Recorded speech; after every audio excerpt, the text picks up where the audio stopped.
आजच्या व्हिडिओमध्ये आपल्याला सिंधुदुर्ग जिल्ह्यातील समुपदेश प्रक्रिया स्थगित करण्यात आलेली आहे मित्रांनो।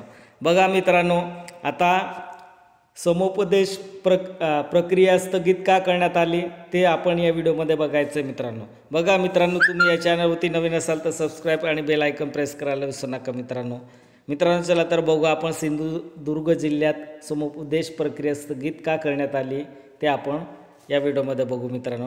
सिंधुदुर्ग जिल्ह्यातील समुपदेश प्रक्रिया स्थगित करण्यात आलेली आहे। मंत्रालयीन आदेशानुसार जिल्हा अंतर्गत बदली प्रक्रिया राबवून नंतरच समुपदेश आयोजित केले जातील। बघा मित्रांनो, इथे काय म्हटलं आहे, जिल्हा अंतर्गत बदली, ज्या शिक्षकांची बदली प्रक्रिया चालू आहे त्यांची जी प्रोसेस कंप्लीट झाल्यानंतरच समुपदेश आयोजित केले जातील मित्रांनो। बघा मित्रांनो, आता पुढे काय दिलं, सकाळपासून दिलेली सर्व नियुक्ती आदेश रद्द करण्यात येत आहे। बघा मित्रांनो, नवनियुक्त शिक्षक त्यांना आदेश दिलेले होते ते काय केले मित्रांनो, रद्द करण्यात आले। पुन्हा नव्याने समुपदेश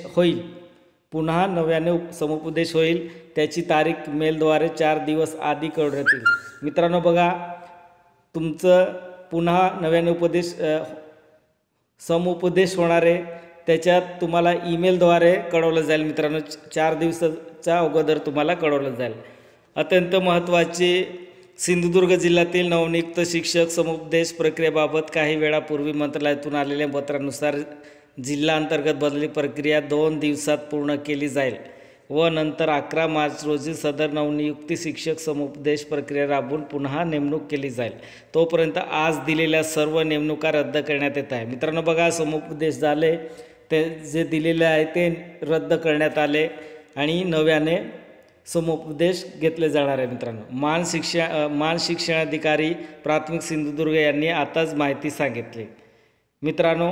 बघा, या व्हिडिओमध्ये असं म्हटलं आहे, सिंधुदुर्ग जिल्ह्याची जी प्रोसेस आहे बदली प्रक्रिया ती कंप्लीट झाल्याशिवाय पुढचा समुपदेश होणार नाही मित्रांनो। व्हिडिओ आवडला तर सबस्क्राईब करा आणि बेल आयकॉन प्रेस करायला विसरू नका।